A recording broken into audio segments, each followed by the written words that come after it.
இறை இயேசுவில் எனதருமை சகோதர சகோதரிகளே, இந்த 20வது அதிகாரமானது ஆண்டவருடைய கட்டளைகளுக்கு கீழ்ப்படியாமல் இருக்கிற மக்களுக்கு கிடைக்கக்கூடிய கொடிய தண்டனையை பற்றி விளக்குகிறது. முக்கியமாக இங்கு ஒரு வார்த்தை நாம் பார்க்கிறோம், மோலேக்கு. அப்படி என்றால் கடவுளுக்கு, அந்நிய கடவுளுக்கு தன்னுடைய குழந்தையை பலி கொடுக்கிறது, காணிக்க கொடுக்கிறது.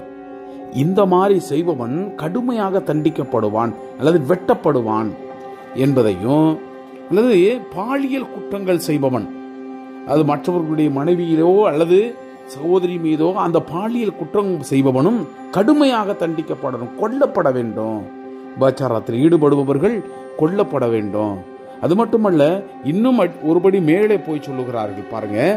அதாவது இவர்கள் அருவருப்பான தாயையும் அவளுடைய குழந்தையும் மணந்தால் அவர்கள் நெருப்பிலை விட்டு எரிக்கப்படணும் என்று இந்த கொடிய இந்த தண்டனைக்குரிய அந்த விஷயங்களைத்தான் இந்த அதிகாரம் முழுக்க நமக்கு எடுத்து வைக்கிறது.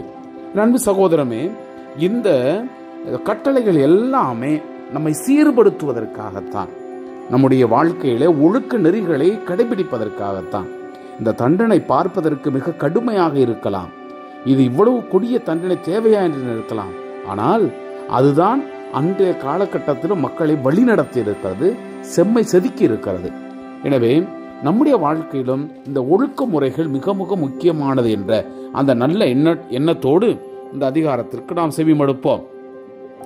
ஆண்டவர் மோசேயிடம் கூறியது, இஸ்ரேல் புதல்வரிலோ இஸ்ரேலில் தங்கும் அந்நியரிலோ யாரேனும் தன் வழிமரபில் ஒரு பிள்ளையை மோலேக்குக்கு கொடுத்தால் நாட்டு மக்கள் அவனை கல்லால் எரிந்து கொள்ள வேண்டும்.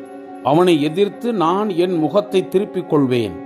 எனது தூயகத்தை தீட்டுப்படுத்தி திருப்பெயரை மாசுபடுத்தி தன் வழிமரபில் ஒரு பிள்ளையை மோலேக்கிற்கு கொடுத்தால் அவன் இனத்தில் இராதபடி அழிப்பேன். தன் வழிமரபில் ஒரு பிள்ளையை மோலேக்கிற்கு கொடுத்தும் நாட்டு மக்கள் அவனை கொலை செய்யாது விட்டுவிட அவன் தலைமறைவாயிருந்தால் நான் அவனையும் அவனுடைய குடும்பத்தையும் எதிர்த்து என் முகத்தை திருப்பிக் கொள்வேன். மோலேக்கினுடைய ஒழுக்கேட்டில் ஈடுபட்ட அவனையும் அவனை பின்பற்றிய யாவரையும் அவர்கள் இனத்தில் இராதபடி அழிப்பேன். குறி சொல்வோரையும் மை போடுவோரையும் பின்பற்றி வழி தவறியோரை எதிர்த்து என் முகத்தை திருப்பிக் கொண்டு அவர்களை அவர்கள் இனத்தில் இராதபடி அழிப்பேன். எனவே நீங்கள் உங்களை புனிதப்படுத்தி தூயவர் ஆக்குங்கள், ஏனெனில் நான் உங்கள் கடவுள். என் கட்டளைகளை கை கொண்டு அவற்றின்படி நடங்கள். நானே உங்களை தூய்மைப்படுத்தும் ஆண்டவர். தம் தந்தையையும் தாயையும் சபிக்கும் எவரும் கொலை செய்யப்பட வேண்டும். தம் தந்தையையும் தாயையும் சபிப்பவனுடைய குடும்ப குருதி பழி அவர் மேலேயே இருக்கும். அடுத்திருப்பவன் மனைவியோடு உடலுறவு கொள்பவனும் அந்த பெண்ணும் கொலை செய்யப்பட வேண்டும். தன் தந்தையினுடைய மனைவியோடு உடலுறவு கொள்பவன் தன் தந்தையை வெற்றுடம்பாக்கினான். எனவே இருவரும் கொலை செய்யப்படுவர். அவர்களில் குருதி பழி அவர்கள் மேலேயே இருக்கும். ஒருவன் தம் மருமகளோடும் உறவு கொண்டு முறைகேடாக நடந்து கொண்டால் இருவரும் கொல்லப்படுவர். அவர்களது குருதி பழி அவர்கள் மேலேயே இருக்கும். பெண்ணோடு உடலுறவு கொள்வது போன்று ஆணோடும் உடலுறவு கொண்டால் அவ்வாறு செய்வது அருவருப்பு. இருவரும் கொல்லப்பட வேண்டும்.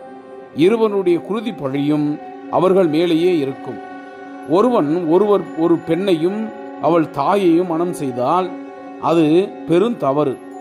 அவனையும் அவர்களையும் நெருப்பில் சுட்டரிக்க வேண்டும். விலங்குகளோடு ஒருவன் புணர்ந்தால் அவன் கொல்லப்பட வேண்டும். அந்த விலங்கையும் கொல்ல வேண்டும். ஒரு பெண் ஏதேனும் ஒரு விலங்கோடு புணர்ந்தால் அந்த பெண்ணையும் விலங்கையும் கொல்ல வேண்டும். அத்தகைய எந்த உயிரும் சாக வேண்டும். அவற்றின் குருதிப்பழி அவற்றின் மேலேயே இருக்கும். யாரேனும் ஒருவன் தன் தந்தைக்கு அல்லது தாய்க்கு பிறந்த மகளோடு, அதாவது அவன் சகோதரியோடு உடலுறவு கொண்டால் அவளும் அதற்கு இணங்கினால் அது வெட்கக்கேடான செயல். அவர்கள் தங்கள் இனத்தாரினுடைய முன்னிலையில் அழிக்கப்படுவார்கள். தம் சகோதரியை வெற்றுடம்பாக்கிய அவன் தம் தீவினையை சுமப்பான். மாதவிலக்கில் இருக்கும் ஒருத்தியுடன் ஒருவன் உடலுறவு கொண்டால், இருவரும் தங்கள் உதிர ஊற்றை திறந்தால், அவர்கள் தங்கள் இனத்தாரிடையே இல்லாதபடி அழிக்கப்படுவார்கள். உன் தாயின் சகோதரியையோ உன் தந்தையின் சகோதரியையோ வேற்றுடம்பாக்காதே. மீறுபவர் தங்கள் உடலை இழிவுபடுத்தியதால் தங்கள் பழியை தாமே சுமப்பர். ஒருவர் தன் தந்தையினுடைய சகோதரரின் மனைவியோடு உடலுறவு கொண்டான், அவன் தன் தந்தையினுடைய சகோதரனை வெற்றுடம்பாக்குகிறான். எனவே அவர்கள் பிள்ளையின்றி இருப்பர். நீங்கள் குடியிருப்பதற்காக உங்களை நான் கொண்டு போகிற நாடு உங்களை கைவிடாதபடி நீங்கள் என் அனைத்து நியமங்களை பற்றி கொண்டு அவற்றிற்கு ஏற்ப வாழுங்கள். உங்களுக்கு முன்பாக நான் விரட்டி அடிக்கின்ற வேற்றினத்தாருடைய செயற்படி நடக்க வேண்டாம். மேற்குறிப்பிட்ட செயல்களையெல்லாம் அவர்கள் செய்தார்கள். எனவே நான் அவர்களை வெறுத்தேன். அவர்களின் நாட்டை நீங்கள் உரிமையாக்கி கொள்வீர்கள் என்று கூறினேன். பாலும் தேனும் ஓடும் அந்த நாட்டை உங்களுக்கு உடைமையாக்கினேன். உங்களை மக்களினங்களை விட்டு பிரித்தெடுத்த உங்கள் கடவுளாகிய ஆண்டவரே நான். எனவே நீங்கள் தீட்டற்ற விலங்குகளுக்கும் தீட்டான விலங்குகளுக்கும் தீட்டான பறவைகளுக்கும் தீட்டற்ற அந்த பறவைகளுக்கும் வேறுபாடு கண்டு, தீட்டென்று நான் உங்களுக்கு சொல்லிய விளக்கப்பட்ட விலங்காலும் பறவையாலும் தரையில் ஊர்ந்து செல்லுகின்ற எந்த ஒரு பூச்சியாலும் உங்களை இழிவுபடுத்திக் கொள்ளாது இருப்பீர்களாக. எனக்கென தூயவர்களாக இருப்பீர்களாக. ஏனெனில் ஆண்டவராகிய நான் தூயவராயிருந்து நீங்கள் என்னுடையவர்களாக இருக்கும்படி உங்களை மக்களினங்களினின்று பிரித்தெடுத்தேன். குறி சொல்லும் அல்லது மை போட்டு பார்க்கும் எந்த ஆணும் பெண்ணும் கல்லால் எறிந்து கொல்லப்பட வேண்டும். அவர்களின் குருதி பழி அவர்கள் மேலேயே இருக்கும். Praise the Lord. இயேசுவுக்கே புகழ். மரியே வாழ்க.